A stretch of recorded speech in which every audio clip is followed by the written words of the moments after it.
Buenas noches. Terminamos la semana sin saber la verdad sobre el bombardeo al campamento del líder guerrillero Gentil Duarte.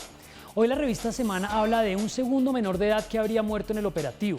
Mientras tanto, el líder político de la Colombia Humana, Holman Morris, sigue hablando con familiares en la región y denuncia que la cifra de víctimas es mayor. Sobre este mismo caso, hoy el periodista de Caracol Radio, Jorge Espinosa, divulgó un doloroso chat entre la única víctima confirmada, Dana Lisset Montilla, y su profesor. La otra noticia de la semana fue Bogotá. Frente a las acusaciones de xenofobia en su contra, hoy la alcaldesa Claudia López se defendió como sabe hacerlo, atacando. Adicionalmente, anunció nuevos puntos de patrullaje policial y varias medidas de control a los domiciliarios y empresas que prestan ese servicio. En el segundo bloque, hablamos con la escritora sanandresana Cristina Bendec. Más allá de las promesas oficiales incumplidas sobre la reconstrucción de Providencia en tiempo récord, el huracán Iota puso en evidencia una vez más el abandono de nuestras islas y la desconexión con el resto del país. Aquí arranca Zona Franca.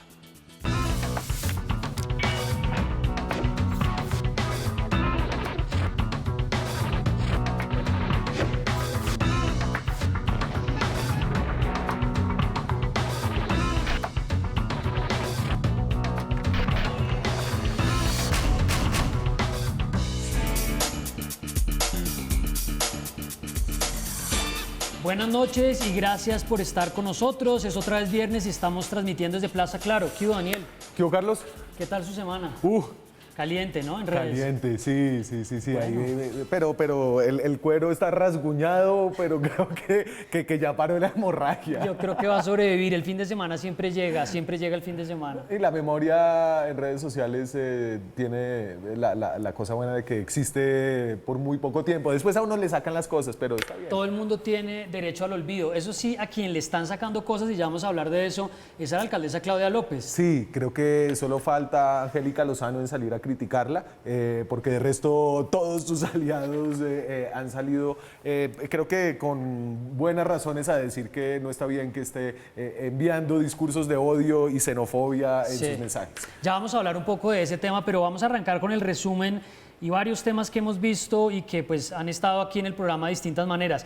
El primero, el bombardeo del ejército en Guaviare para atacar el campamento del líder guerrillero de esta disidencia, Gentil Duarte, y pues básicamente llegamos al viernes todavía sin que se sepa a ciencia cierta qué fue lo que pasó. Sí, y eso es increíble, que pueda haber tanta indignación sin que sea claro cuáles son las víctimas. Definitivamente es evidente que el acuerdo o algo en los últimos años cambió y que ahora a los colombianos les importa que estas operaciones de bombardeo se lleven a cabo protegiendo de una manera muy estricta la vida de menores de edad, lo que hace pensar que esto no estaba sucediendo antes, ¿no? Creo que los menores de edad han caído en los bombardeos y hay registros desde el 2010 de que han caído en bombardeos del gobierno Uribe, del gobierno Santos, bombardeos que ayudaron a impulsar el acuerdo de paz y nunca nos habíamos detenido sobre ese punto. Eso cambió y evidentemente pues ni yo ni el gobierno de Iván Duque lo han entendido bien. Pues bueno, ahí hay una autocrítica, ese segmento lo vamos a usar de qué es lo que está pasando realmente, porque no es fácil. A ver, estábamos hablando ayer con Juan Pablo Aranguren de la Universidad de los Andes, tratando de volver a esta conversación sobre los menores reclutados en la guerra, sobre lo cual usted hizo un programa hace un año. Sí, lo hicimos creo que hace más de un año, Carlos. Yo estuve revisando, le pronto un año largo. Creo que era prepandemia. 2019. Todo prepandemia es más de un año. Sí. Y fue a propósito del bombardeo en el Caquetá que llevó a que por poco fuera despedido el ministro Guillermo Botero. Él renunció antes de que le votaran la moción de censura. Y en esa ocasión hablamos con un agente de Coalico, que es la coalición contra el involucramiento de los niños en el conflicto armado. Y ellos llevan tratando de buscar información sobre este tema muchos años y se estrellan continuamente con que esto son datos de seguridad nacional. Fíjese, todavía no tenemos la información. Holman Morris arrancó con una cifra que parece que hasta ahora no se sostiene, 14 menores de edad. Sí, hasta el momento. Y fue Holman Morris. Holman Morris acudió al país con una cámara y un micrófono yendo desde el Guaviare. Creo que eso hay que resaltarlo y todos los medios lo compraron. No, y nos está recordando un poco la época en que él era este periodista que se metía en las regiones a hablar con la gente, pero pues con la postdata de que obviamente él es un líder del proyecto político de la Colombia Humana. Hasta el momento que nos sentamos a grabar está él hablando con con gente, está reuniéndose, está con todo el mundo hablando de este tema, pero en efecto tenemos confirmado pues a la víctima de la que hablábamos al comienzo del programa, Danalicet Montilla, de 16 años. Ya vamos a hablar de ese tema, y hoy la revista Semana habla de una segunda menor que es Jamie Sofía Vega, pero realmente la semana termina con las declaraciones del ministro Diego Molano, y pues alrededor de eso les recomiendo, lo vamos a poner en Twitter, este programa que hizo Daniel ya hace un año largo y la entrevista que hicimos ayer con el profesor de la Universidad de los Andes. Ahora, creo que hay una cosa importante. Fue en ese programa que alguno de los invitados decía, oh, esto tiene muchas aristas. Ojo que la manera en la que usted tome las decisiones acá puede llevar a que los menores sean utilizados como escudos humanos dentro de los grupos armados, puede llevar a que usted pierda un arma táctica muy importante para presionar a esos grupos para llegar eventualmente o a procesos de negociación o simplemente para poder reducir su capacidad de generar daños en la sociedad. Hoy el periodista de Caracol, Jorge Espinosa, divulgó unas conversaciones de WhatsApp entre Danalicet Montoya el año pasado, no fue este año, creo que a mediados del año pasado, con el profesor de CIA de San José del Guaviare, mayo de 2020, donde ella básicamente le dice que no va a poder volver a estudiar el siguiente año, y vamos a ver unos fragmentos de esta conversación. Bueno, no sé qué tanto lo puedan ver bien ahí, pero se los voy a leer, es una captura de pantalla de WhatsApp. Ella le dice: hola, profe, habla con un estudiante del grado 10, buenas tardes. Buenas tardes, profe, era para decirle que si me hace el favor de ayudarme a matricularme. Ahí va un mensaje de audio. Él le dice: claro que sí, por favor envíame tus datos, nombres completos, número de documento y fecha de nacimiento. Haremos todo lo posible. Danalicet Montilla Marmolejo, ella da sus datos. Vamos a ver la siguiente. Ya está llegando el siguiente WhatsApp, donde le dice: gracias, profe. Ok, yo veré el juicio. Los profes empezarán a enviarle actividades por WhatsApp. Y aquí viene la parte importante de lo que informó Espinosa. Profe, pero el problema es que yo no puedo regresar a las clases cuando se acabe la cuarentena. Dejémoslo ahí porque pues, nos demoramos más compartiéndolo, pero básicamente ella le dice eso, él le pregunta por qué, termina la conversación. Claro. Y lo que en este momento se está diciendo, que es parte de este debate, es si el profesor activó, como informa Caracol, el protocolo por reclutamiento de menores. ¿Qué pasó con la Procuraduría? ¿Qué pasó con la Defensoría? ¿Qué pasó con la Personería en este caso? Claro, y creo que no hay respuestas concretas y no hay respuestas en general cómo funciona el sistema de prevención del reclutamiento forzado, un fenómeno que viene en alza y que está especialmente asociado, y creo que la principal responsabilidad es evidentemente esa, la de los grupos que reclutan a los menores de edad, y obviamente la del Estado, que no puede detener ese fenómeno. Me quedo con una frase que nos planteaba ayer el profesor Aranguren de: antes que pensar en cómo vamos a sacar a los niños de la guerra, tenemos que sacarle la guerra a la mentalidad de los niños, porque realmente en estas zonas la guerra se vuelve omnipresente, y él hablaba que tanto desde la perspectiva del ejército como de los grupos armados es algo que siempre está en sus vidas y termina básicamente llevándolos a que tengan que asumir un rol y pues que termine sucediendo eso. Y yo creo que la mirada en la que los niños son víctimas de este fenómeno es importante, pero también hay unas complejidades ahí, y eso lo sabemos después de haber hablado con muchas personas que salieron de la guerrilla de las FARC, que ingresaron allá siendo menores de edad. Yo conozco personalmente a varios que dicen que se fueron voluntariamente, y entonces hay una pregunta muy importante, y es: ¿cuándo puede ser la voluntad de un niño, cuándo se puede ejercer y cuándo no? La voluntad de un adolescente, cuándo se ejerce y cuándo no, cuáles son las condiciones alrededor de las cuales puede ejercer o no esa voluntad, y está lleno de espinas este debate, como nos hemos dado cuenta. El camino está espinoso.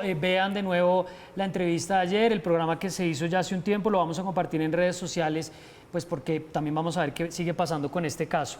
Bueno, segundo tema, Claudia López y Bogotá, una semana larga para la alcaldesa Claudia López. Yo empiezo con lo más reciente que hemos visto, y es que pues Sergio Fajardo, pues que su gran aliado, su horizonte político en el partido, la fórmula presidencial en las pasadas elecciones, dijo: hoy lamento las declaraciones de la alcaldesa con respecto a los migrantes venezolanos. No podemos bajo ningún motivo caer en expresiones que alimentan la xenofobia. Juanita Gobertus, que recordemos fue la fórmula a la Cámara de Angélica Lozano, la esposa de la alcaldesa, también salió con una crítica un poquito tomando más distancia. Señalar la nacionalidad de quien comete un delito es un error gravísimo, no es efectivo para combatir la inseguridad y puede alentar la xenofobia. O sea, le está diciendo que usted es xenofóbica y que está cometiendo un error gravísimo. Sí. Esa es la aliada, ¿no? Porque Gustavo Petro pasó por ahí, Álvaro Uribe pasó por ahí. Claro, le está entregando básicamente ese discurso a sus opositores políticos. Y estamos revisando mucho material. Ustedes quienes siguen Twitter han visto que hay un hashtag que se utiliza muchísimo, que siempre hay un trino, que se lo suelen cobrar a Hassan Nazar cada tanto. Pero ahora quien está en esa dinámica es la alcaldesa. Y les queremos mostrar un primer fragmento que tenía Daniel aquí, y es de la alcaldesa cuando estaba en modo campaña, hablando con Juan Piz González, si no estoy mal, diciendo lo siguiente sobre ella como la primera directora de la policía en Bogotá. A la calle a cuidar a la gente.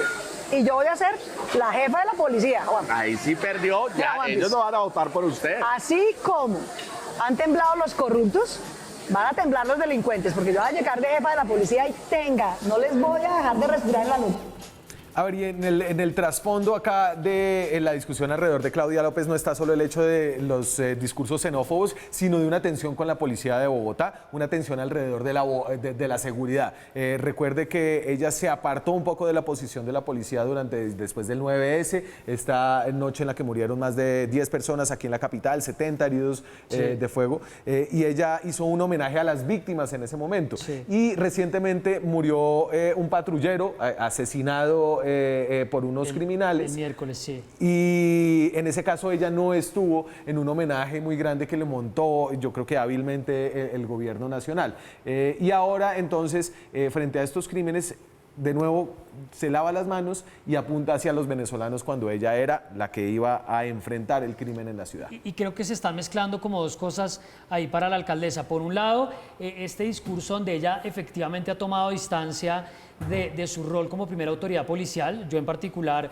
considero que ella tuvo una respuesta muy empática cuando pasaron estos casos de abuso policial, pero definitivamente se le empezó a desgastar esta idea de que entonces quién responde por los temas policiales en la ciudad. Sí. Y a eso se le sumó este tema de la declaración xenófoba frente a los venezolanos, que al final apunta como a ponerle el reflector al gobierno nacional. Y sobre este tema... Le faltó la empatía con el presidente Duque, el que le puso la tarjetica. Pues, cuando le puso la tarjetica en el evento, que eso causó de la silla vacía.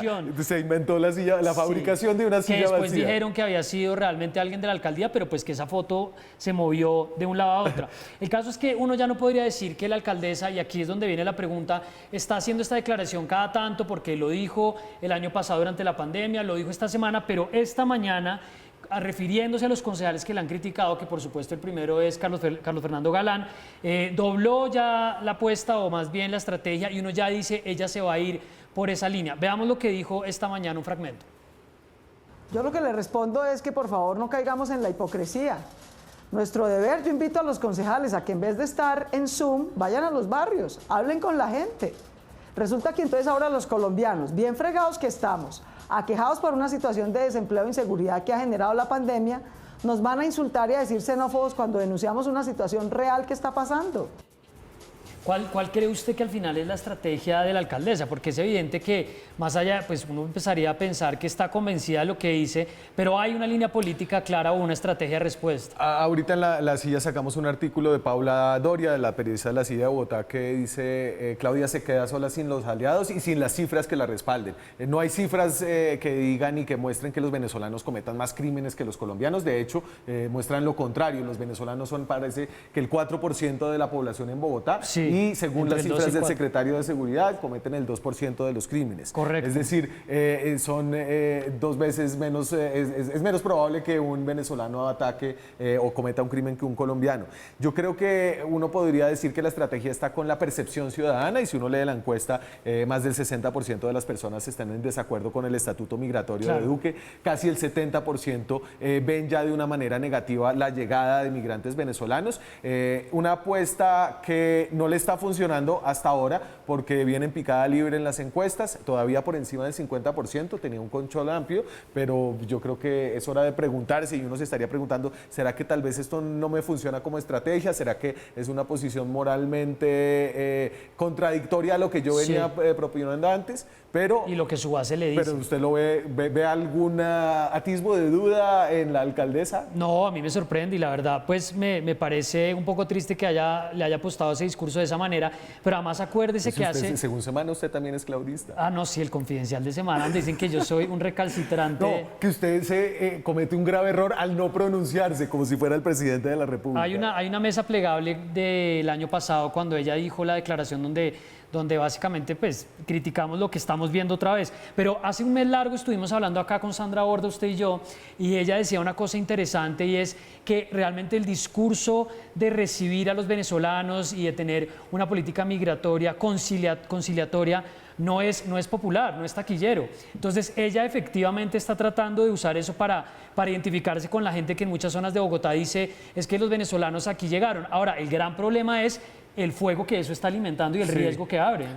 De pronto a largo plazo funciona, pero hay que tener si hablamos de cuerdos rasguñados, el de la alcaldesa hoy creo que sí ha sufrido bastante. Y para cerrar el tema de la alcaldesa y volver a la tendencia de siempre hay un trino, esto decía ella sobre la xenofobia pues a finales de 2019. En Bogotá vamos a desaprender todas las formas de discriminación, entre ellas la xenofobia. No hemos usado ni usaremos la tragedia humanitaria del desplazamiento para sembrar odios ni estigmatizar al migrante. Aquí cabemos todos, cuenten con nuestra solidaridad. Pues la alcaldesa no ha desaprendido realmente la recomendación. Tremendo, vamos a ver cómo avanza esto porque además en el contexto de los anuncios y las declaraciones de la alcaldesa, lo que sucedió hoy viernes fueron una cantidad de anuncios sobre qué van a hacer frente a los problemas de seguridad y en particular frente a los domiciliarios de las plataformas, que fue como se dio el incidente de la 70. Una lluvia de anuncios con una constitucionalidad pues, muy dudosa. Vamos a ponerlo en pantalla. Usted lo tiene, menos mal, porque son muchos. Entonces, principales medidas anunciadas por la alcaldía: prohibir el parrillero en moto de domicilios, identificación de domiciliarios en chaleco, maletín y casco. Ojo acá, responsabilidad compartida para empresas que presten servicios domiciliarios. Allá hay temas de responsabilidad civil que uno diría eso lo puede hacer mediante un decreto, no sé. Prohibición de vincular trabajadores indocumentados o con antecedentes judiciales. Yo ahí veo una alerta tutela, alerta tutela, porque un decreto sí, raro, ¿no? Y el último de los que quisimos destacar, obligación de compartir con la policía información de los domiciliarios, un término que les encanta, en tiempo real. No, faltó decir que los venezolanos no podían ir de parrilleros. Exacto, no, son una serie de medidas que obviamente la alcaldesa tiene que responder de alguna forma, pero pues empieza a generar muchas dudas de si esa regulación así a diestra y siniestra va a solucionar. ¿Y usted cómo puede ser limitar el trabajo de una persona o de un grupo de personas que sí tienen problemas de regularización? ¿Cómo puede ser limitar el trabajo de esas personas un incentivo para que no haya crímenes, para que puedan integrarse a la sociedad sin tener que recurrir al delito? Y además, pues es la pregunta también de cómo se puede enfrentar la informalidad laboral. Lo hablamos también esta semana con Juan Carlos Echeverry y hay una población gigantesca trabajando en completa informalidad, entre ellos todos los que trabajan en estas plataformas, migrantes venezolanos, y ahora sale la alcaldía a decir que van a pedir certificaciones, antecedentes, papeles. Complicada la cosa. Movámonos a la política. Sigamos a la política, donde ustedes en la silla vacía se han estado moviendo muchísimo. Tomás Uribe. ¿En qué está Tomás Uribe? Tomás Uribe no es solo un empresario, como le gusta decir. Tomás Uribe se ha metido cada vez más dentro de las discusiones del Centro Democrático. De eso escribimos esta semana. Se transforma en político mientras insiste en que no quiere ser candidato. El hijo mayor del expresidente ahora tiene un rol protagónico dentro del Centro Democrático. Se reúne con congresistas, habla de la agenda legislativa, tercia en discusiones y opina para el 22. Internamente todavía, mientras afuera dice que no quiere nada. Y creo que, a ver, esto empieza a darle sentido a una estrategia en la que posiblemente puede haber una lista al Senado encabezada por un Uribe. No será Álvaro Uribe, sino será Tomás Uribe. Además de eso, el Consejo de Estado le limpió definitivamente el camino, los ruidos a los dos hermanos con una decisión acerca de la legalidad de lo que habían hecho ellos en la zona franca de Occidente. Entiendo que eso es en el municipio de Mosquera. Y ahí entonces quedaron limpios y creo que él cada vez está más activo y va a ser o candidato a la lista del Senado o candidato a la presidencia. Lo de la presidencia podría meterle ruidos a esta gran coalición de centro derecha que está armando Uribe, que tiene gente como más amiga de la política tradicional, Dilian Francisca Toro, Enrique Peñalosa, que son opciones buenas, pero si usted se mete allá a competir con un Uribe en una consulta primaria, en una interpartidista, sabe que puede salir quemado fácilmente. Pues lo que dice el artículo que ya se venía recogiendo en muchos lados es que se está reuniendo con concejales, diputados, está participando en foros, que además pues las cámaras de comercio de ciertas regiones pues lo ponen a él ahí, tiene el apoyo de funcionarios, tiene charlas con estudiantes, conversatorios, o sea, él está andando, eso es lo único que está bastante claro. Y pues esa zona franca tiene investigaciones, o tenía, esta no, esta zona franca está limpia por ahora. Se presume la inocencia de esta zona franca. Pero ojalá que usted no vaya a cambiar eso. Ojalá no meta esta zona franca en problemas. A ver quién la mete primero en problemas. Bueno, listo, pues yo de hecho pregunté antes de empezar porque tenemos un tuit de alto calibre que puede meter. Usted sí, muy legalista usted, podemos poner... Vamos a empezar por ahí, el pacto histórico de Petro, yo creo que empecemos por el final. El tuit que puso hoy Armando Benedetti en respuesta a Gustavo Bolívar. Esto está fresquito de hoy. Entonces, después de que la Corte Suprema de Justicia ordenara indagar a Armando Benedetti, eso significa avanzar en una investigación penal por presunto enriquecimiento ilícito, Gustavo Bolívar le dijo, sálgase del pacto histórico mientras tanto, y eso responde el senador antes del partido de la U. Hoy no sabemos de qué partido realmente.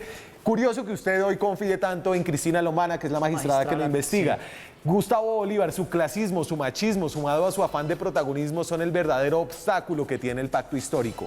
Me voy no por su petición, sino por su actitud desleal, canalla y de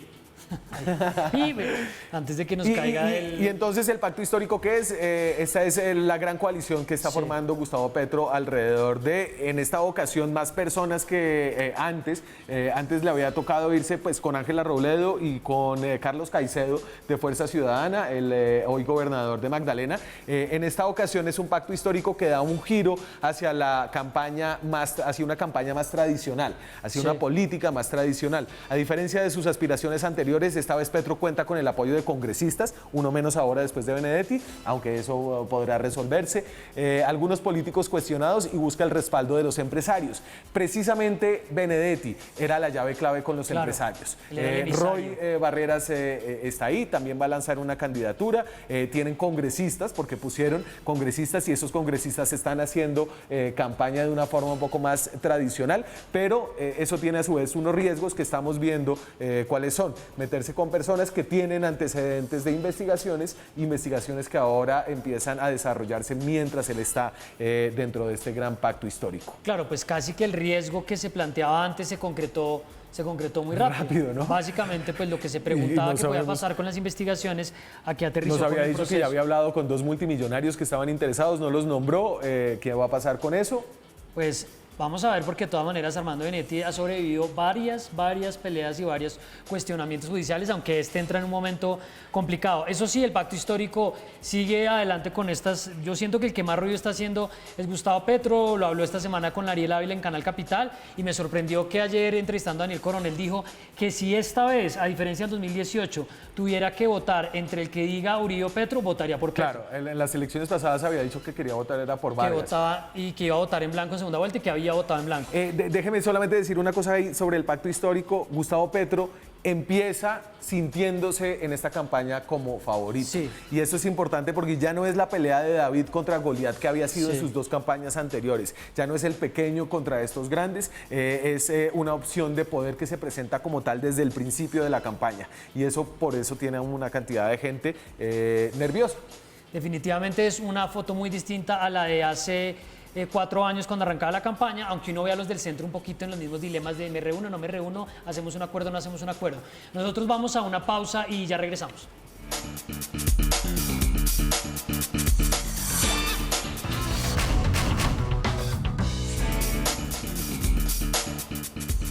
Seguimos en Zona Franca desde Plaza Claro, estábamos haciendo el resumen de la semana. ¿Algún otro tema? Yo creo que ya pasamos por todo, ¿no? No me ponga, hay temas a la lata. No me ponga a hablar porque con no, pero usted que tiene una invitada muy chévere y este es un tema que hoy parece algo olvidado, pero que va a volver. El gobierno hizo una gran promesa de los 100 días. ¿En dónde?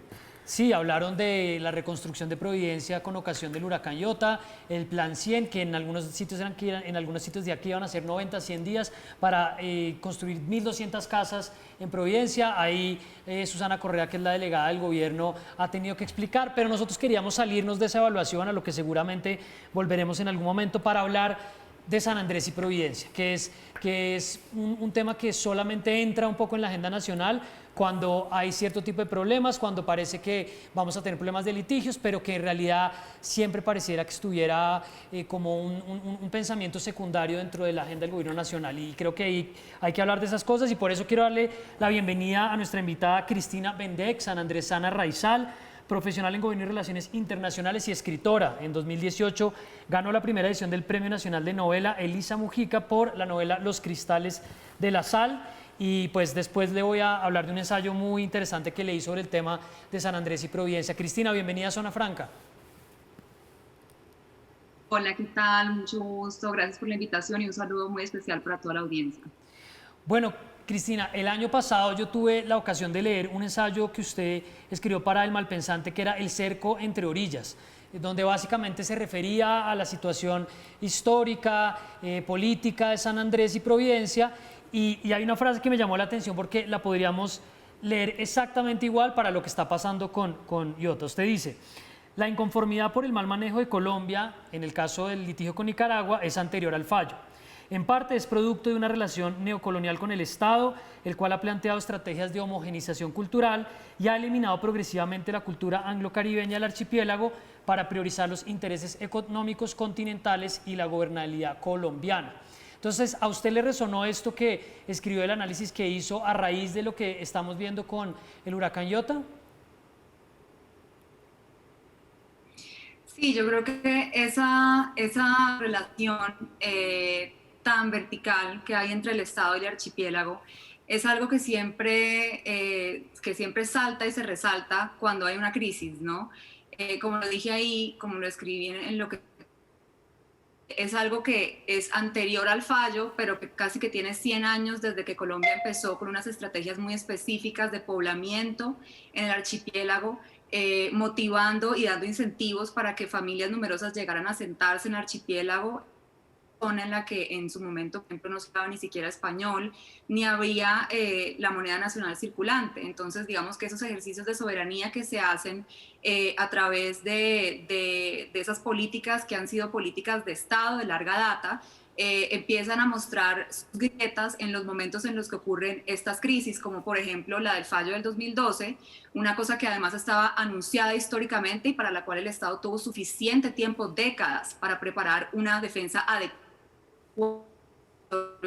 de todos los valores y de todos los recursos ecosistémicos que además confluyen en la reserva de biosfera de la Sea Flower, que es San Andrés y Providencia Santa Catalina, y que por supuesto con Iota y ETA se resalta todavía más esas grietas que existen en esa relación vertical.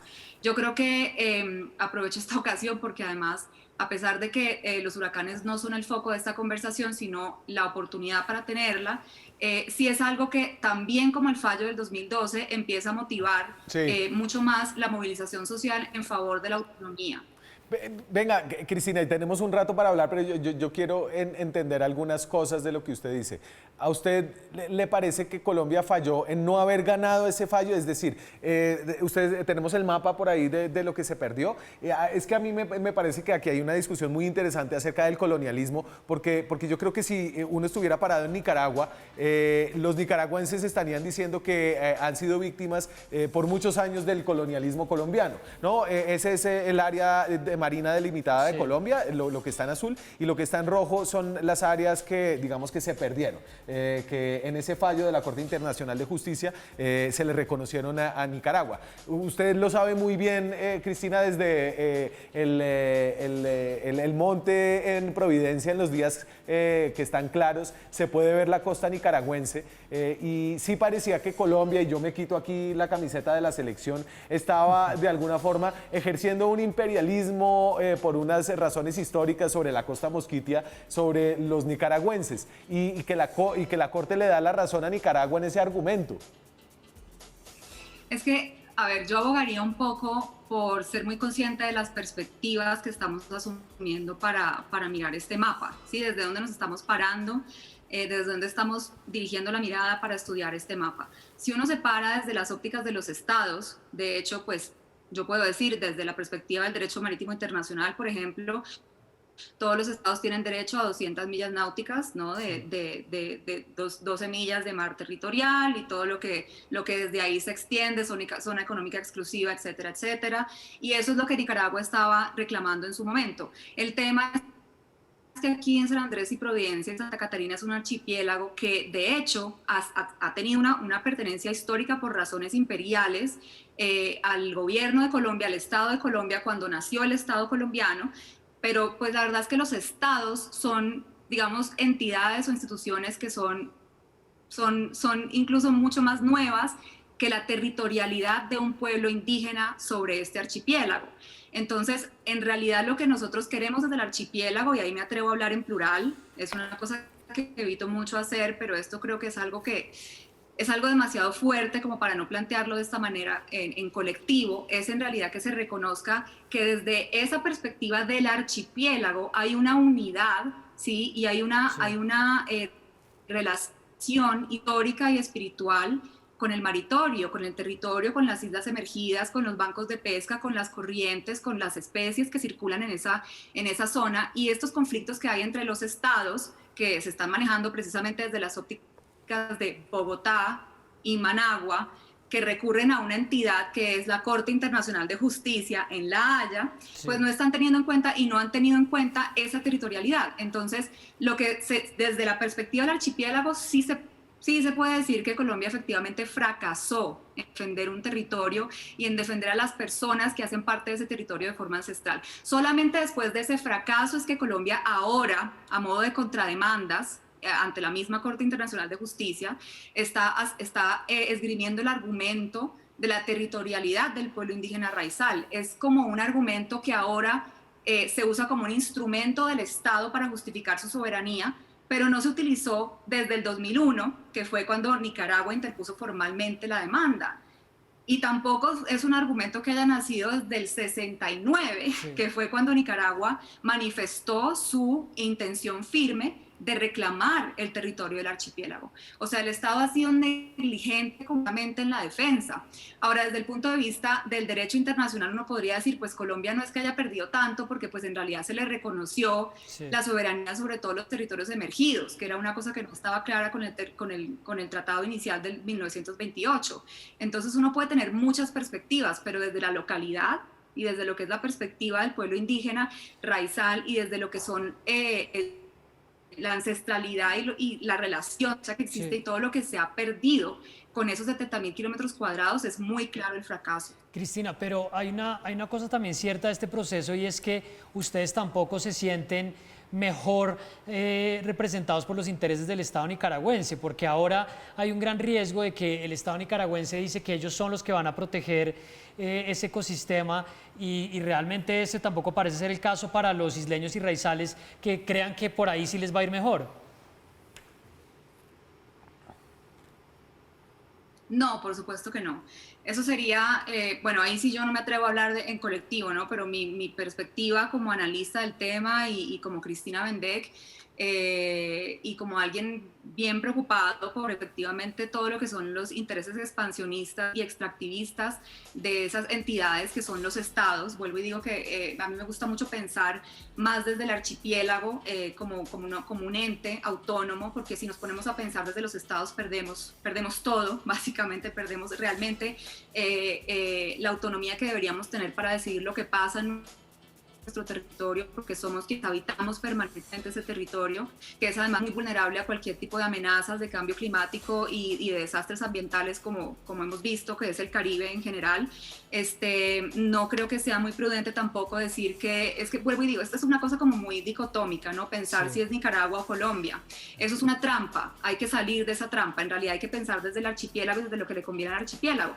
Es más, la autoridad de raizal y otros grupos de activismo político en la isla que abogan por los derechos territoriales del pueblo indígena se han puesto de acuerdo en exigirle a ambos estados, tanto a Nicaragua como a Colombia, que hay que tener un manejo transfronterizo de todas esas áreas protegidas que hay allí, porque pues realmente no es que nos vaya a ir mejor yéndonos de un estado al otro, y mucho menos a un estado como Nicaragua, que no ha tenido nunca el compromiso de protección ambiental que ha tenido Colombia, que mal que bien ha logrado digo mal que bien porque en realidad ha sido muy deficiente el manejo de la Sea Flower, pero mal que bien ha logrado mantener esa categoría de reserva de biosfera desde el 2001, que es una reserva de biosfera internacional. Estamos hablando de que San Andrés y Providencia tienen la tercera barrera coralina más grande del mundo. Y Colombia ya ha hecho un esfuerzo en tratar de protegerla y en hacer investigación científica para saber cuáles son los recursos que hay allí. Y ahí se han anunciado muchos negocios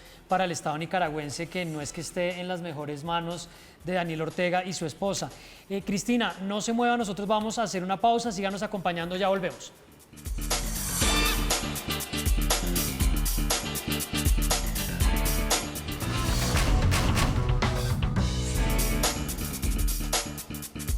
Seguimos en Zona Franca desde Plaza Claro. Recuerden que estamos leyendo sus comentarios con el hashtag Francamente y estamos hablando con la escritora Cristina Bendeck sobre San Andrés a propósito del huracán Iota, pero abriendo el foco para estas discusiones que siempre hay. No se le olvide Providencia, muy importante Providencia. Santa Catalina. Y son mundos aparte. ¿Sí o qué, Cristina?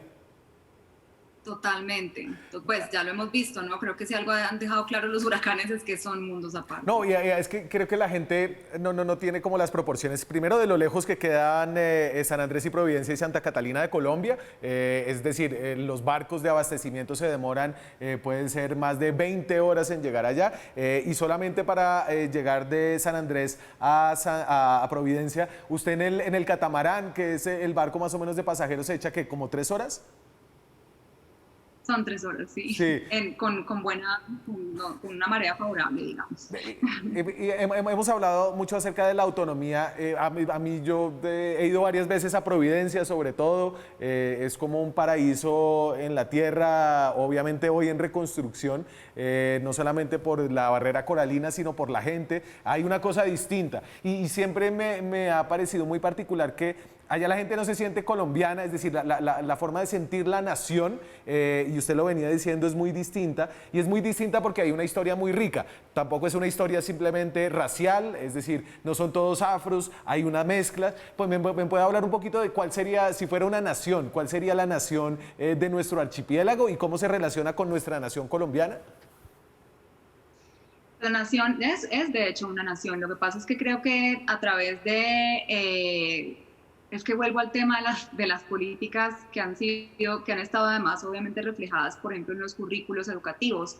Pero si tuviéramos un poco más claras cuáles son las formas, por ejemplo, de ver al archipiélago, a San Andrés y a Providencia desde las ópticas imperiales en su momento, por ejemplo, yo creo que lo primero que tendríamos que hablar como nación es de la importancia geoestratégica y geopolítica que siempre ha tenido el archipiélago. Y de hecho, si estamos destacando a Providencia en este momento, era Providencia la que era un punto estratégico y un punto importante en los planes imperiales, tanto de el Imperio Británico como en su momento, por ejemplo, Holanda también tuvo intereses sobre el archipiélago, sobre la isla de Providencia. Estados Unidos en su momento de expansión imperial, después de la gran bonanza petrolera de finales del siglo XIX, tuvo intereses, y con la construcción de Panamá todavía mucho más sobre este archipiélago. Y yo creo que hemos estado acostumbrados a vernos desde una óptica muy utilitarista y muy basada en una economía de consumo, en un plan, digamos, económico que ocurre en el archipiélago desde la década de los 50 de este año. Pero esa nación creol, es algo que yo le llamo nación creol. De hecho, tuve una columna que se llamó así.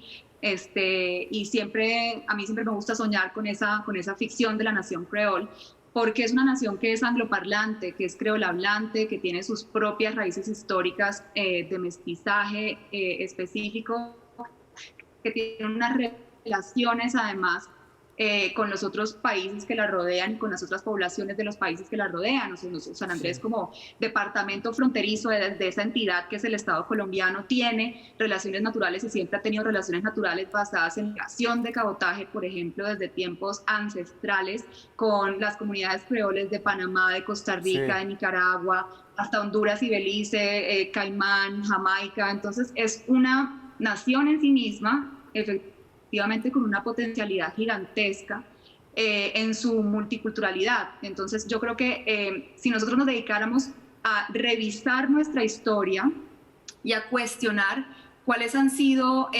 digamos, estas motivaciones que nos han llevado de un lado a otro de las soberanías estatales, desde adentro, desde abajo hacia arriba, ¿no? Desde el archipiélago hacia arriba. Creo que no solamente se podría mejorar nuestra cohesión social, que en este momento es algo que se necesita en el archipiélago, mucha más unión. Creo que en Providencia eso es mucho más fácil que en San Andrés.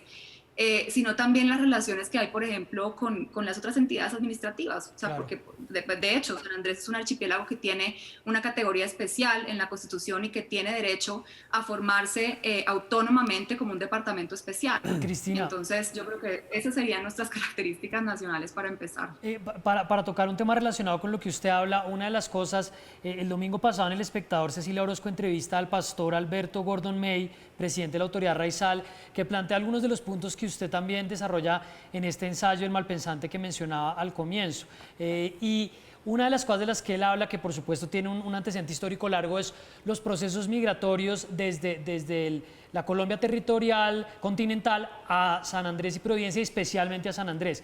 Y esto volvió otra vez a raíz de que una de las críticas que se hace es que la reconstrucción de Providencia se está tratando de hacer nuevamente trayendo a muchísima gente de afuera, cuando se hubiera podido intentar al menos hacer algo localmente. Es la crítica, no sé si ciertamente es la manera en que uno tendría que hacerlo, pero me abre el espacio para preguntarle ¿por qué ha sido tan complejo y por qué ha sido un elemento que ha aportado la atención estos procesos migratorios de la Colombia continental a San Andrés y Providencia, pero especialmente a San Andrés? Porque son procesos que lo que han hecho es desplazar dentro de su propio territorio a la comunidad indígena raizal. O sea, desde 1912, cuando se firma el decreto de la intendencia, el decreto con el que se forma la intendencia de San Andrés y Providencia, porque antes San Andrés y Providencia era un territorio que estaba ligado con la intendencia del Bolívar, y digamos allá se perdían todos los impuestos a la exportación de coco, que era la industria de la que dependía el archipiélago en ese momento, un territorio en el que además no había analfabetismo, no había pobreza, no había muchas de las cosas de las cuales padecemos hoy en día en el archipiélago de forma totalmente crónica, sobre todo en la isla de San Andrés. Entonces en ese momento es como la zanahoria y el garrote. Entonces el Estado firma este decreto, emite este decreto la presidencia en 1912, se forma la Intendencia de San Andrés, que es obviamente una entidad administrativa mucho más autónoma para el manejo de sus propios recursos, pero se condiciona a la posibilidad de poder motivar la llegada de familias de 4 o más integrantes de forma gratuita, personas que además, por ejemplo, tuvieran deudas en el territorio nacional, que podían ir a San Andrés y saldar sus deudas que tuvieran con el Estado a cambio de ir a poblar el archipiélago de San Andrés y Providencia. Entonces, pues esto generó, obviamente, pues motivó a muchísimas personas, sobre todo de la costa continental, para que llegaran a San Andrés, pero de una forma totalmente desorganizada. Sí. Y lo que causó esto fue, pues obviamente que, bueno, aparte de la invasión cultural, que en su momento fue, digamos, se podía controlar porque todavía era mucho menor la población que estaba llegando a la población que había en las islas nativas, con el tiempo se convirtió en un descontrol porque no existía la infraestructura. El Estado siempre ha tomado decisiones para, digamos, por ejemplo, hispanizar la isla, porque en su momento, como lo dije antes, no se hablaba tampoco el español. Era un lugar en el cual, si uno lee los diarios de los navegantes que llegaban a la isla, uno se da cuenta de que, por ejemplo, allá, pues, no sé, Colombia era una bandera tricolor y esa era como la imagen de Colombia, era una idea muy lejana. Bogotá era algo además totalmente lejano. Estamos hablando de 1912, o sea, no había ni siquiera una torre de radio, no había absolutamente nada en San Andrés que realmente la acercara con el territorio. Y después, en 1953, con la ley del Puerto Libre, pues digamos que se acaba de cohesionar esa estrategia del Estado para, digamos, un poco jalar al archipiélago hacia la costa continental de Colombia, ¿no? Y además ya en ese momento empezamos con el aislacionismo, porque después del 69, digamos, Colombia ha tenido ha impuesto muchas limitaciones para el intercambio entre San Andrés y Centroamérica. Entonces eso además ha incrementado mucho el costo de vida. Si pudiéramos tener acceso a víveres y bienes que vinieran desde la costa centroamericana además, o a servicios públicos que pudieran proveerse desde esa costa, pues el costo de vida en la isla sería otra cosa completamente diferente. Pero por razones políticas, esto siempre ha sido, o sea, estamos completamente aislados. Por eso el artículo, el ensayo que tú citaste antes se llama El cerco entre orillas. Y después la apertura que mató el Puerto Libre. Y lo que tenemos hoy en día es una isla con unos índices de sobrepoblación. El primer televisor que yo vi en mi casa vino de San Andrés. Yo creo que yo unos tenis y algunos chicles. Una cosa obvio. así. Vamos. por eso se dice San Andresito. Vamos a ir a una pausa, Cristina. Mire que ustedes sí se metieron en nuestra nación. De una manera un poquito caótica. Vamos a una pausa y entramos en el último bloque, Cristina. No se vaya, ustedes tampoco se muevan.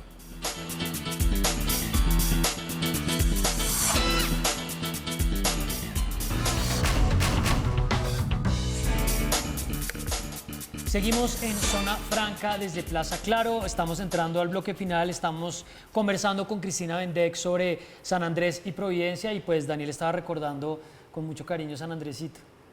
No, yo recuerdo con más cariño Providencia, su mar, su brisa, su hierba, todo lo que es una delicia, que tiene una historia además muy distinta, ¿no? Porque en Providencia, Cristina, no pasó lo que pasó en San Andrés, que se metieron los colombianos o digamos los continentales, como se dice, y allá por ser un lugar tal vez más pequeño, se ha logrado como una mayor cohesión y la gente que ha entrado en una negociación como más equilibrada con los raizales.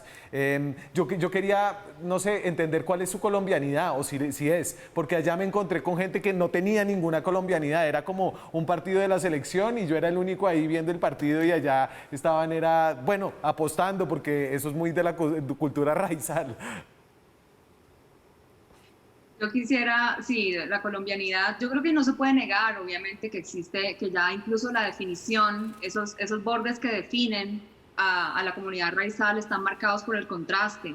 Y no se puede negar que existen influencias culturales y ya una relación histórica también. O sea, yo pienso que no se trata de rechazar absolutamente todo lo que venga o rechazar a la gente en particular. Eso sería un error terrible en el que hemos caído muchísimo en el archipiélago por desesperación y por no saber de qué forma, como pasa siempre en el mundo, ¿no? Cuando hay algún problema infraestructural, entonces se tiende a culpar al migrante o al individuo que en realidad lo que está haciendo es, aprovechar unos ciertos marcos políticos y unos ciertos incentivos que hay institucionales para mejorar, ¿no? Y para buscar oportunidades. Entonces yo pienso que no se puede caer en la superficialidad de señalar a los individuos y tampoco se puede caer en la negación de una relación histórica que además pienso yo que ha enriquecido al archipiélago, porque el archipiélago además es un territorio que siempre ha sido multicultural.